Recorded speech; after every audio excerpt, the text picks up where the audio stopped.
بسم اللہ الرحمن الرحیم نحمدہ ونصلی علی رسولہ الکریم اما بعد۔ ایک صاحب اپنے گھر لے گئے، ماشاء اللہ ان کے گھر میں برکت عطا فرمائے اور نعمتیں جتنی اللہ نے دیا اس پر شکر کی توفیق عطا فرمائے اور ہم سب کو عطا فرمائے۔ مگر باتوں میں انہوں نے ایک بات جو بتایا وہ یہ کہ ہماری اس سوسائٹی میں جہاں ہم رہتے ہیں سب بہت اچھے پڑوسی لوگ ہیں، اور اللہ پاک نے مجھے جو بہت سی نعمتیں دیا ہے اس میں ایک نعمت یہ بھی میں سمجھتا ہوں کہ ہمارے سب پڑوسی بہت اچھے ہیں اور آپس میں بہت پیار و محبت کے ساتھ رہتے ہیں۔ واقعی یہ شکر کی چیز ہے، اس پہ خوشی بھی ہونی چاہیے، اللہ کا شکر بھی ادا کرنا چاہیے۔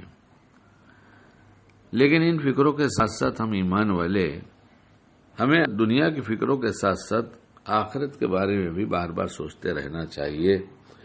کہ ہمیں وہاں کیسا پڑوس نصیب ہوگا، ہم نے کیا کیا ہے، کون سی سوسائٹی والوں کے پاس جائیں گے۔ جنت والی سوسائٹی ہے اور ایک جہنم والی سوسائٹی ہے، وہاں ہم کون سی سوسائٹی میں جائیں گے۔ صحابہ کو اس کی بہت فکر ہوتی تھی، بلکہ جنت میں جا کر بھی ایک عجیب فکر ہے جس کو میں اپنی زبان میں حدیث کا مفہوم نقل کرتا ہوں کہ حضرت عائشہ رضی اللہ تعالیٰ عنہا فرماتی ہیں کہ ایک شخص آپ علیہ الصلوۃ والسلام کی خدمت میں حاضر ہوا اور عرض کیا، یا رسول اللہ، اللہ کی قسم آپ مجھے میری جان سے بھی زیادہ عزیز ہیں، آپ مجھے میرے گھر والوں سے بھی زیادہ عزیز ہیں، آپ مجھے میری اولاد سے بھی زیادہ عزیز ہیں اور فلاں چیز سے بھی زیادہ عزیز ہیں۔ میں اپنے گھر میں بیٹھا ہوا تھا، پھر میں نے آپ کو یاد کیا اور پھر صبر نہ ہو سکا، اور آپ کی یاد نے مجھے اتنا بے چین کیا کہ میں اٹھ کر آپ کے پاس چلا آیا اور آپ کی زیارت کر لی۔ لیکن جب میں اپنی موت اور آپ کی وفات کو یاد کرتا ہوں تو مجھے ایک عجیب خیال آتا ہے کہ دنیا میں تو ہم آپ کو دیکھ لیا کرتے ہیں، آخرت میں آپ کی جنت بڑی ہوگی، آپ اس میں ہوں گے، وہاں تک تو ہم پہنچ نہیں سکیں گے، پھر ہمارا وہاں کیا ہوگا۔ کیا سوچ رہے ہیں دیکھیے۔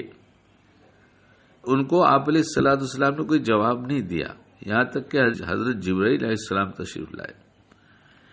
اور حضرت جبرائیل علیہ السلام قرآن کی آیت لے کر آئے،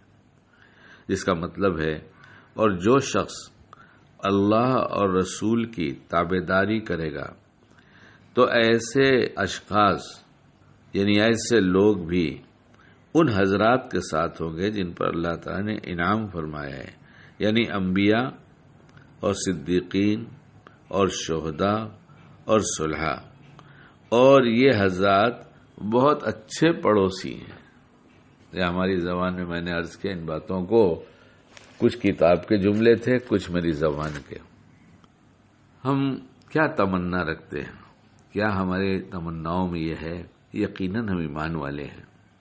ہم بھی سوچیں گے، ٹھیک ہے ہماری یہ سوچ دل کی گہرائی کے اندر کہیں چھپی ہوئی ہے، لیکن جب صحابی اللہ ان کے درجات بلند فرمائے، ان کی جب یہ بات کوئی ایمان والا سنے گا تو اس کو بھی خیال ہوگا کہ ہاں وہاں کیا ہوگا۔ اگر ہم نے اللہ کی بات مانا اور حضور پاک علیہ الصلوۃ والسلام کی اتباع کیا تو پھر ہمیں وہ پڑوس نصیب ہو جائے گا۔ اگر ہم یہاں تک ابھی نہیں پہنچ پائے ہیں تو مانگنا شروع کر دیں، یا ارحم الراحمین یا ارحم الراحمین یا ارحم الراحمین، ہمیں حلال رزق دیجئے، حلال رزق سے ہماری پرورش کیجئے اور ہم نیک اعمال کی توفیق دیجئے، تاکہ ہم نیکی کے ساتھ جب مریں تو ہمارا حشر ایسے اچھے لوگوں کے ساتھ ہو جائے گا، ہمیں انبیاء کا، شہداء کا، صدیقین اور صلحاء کا دیدار ہو سکے اور ہم ان کے پڑوسی بن سکیں۔ اللہ ہمیں کہنے سننے سے زیادہ عمل کی توفیق عطا فرمائے۔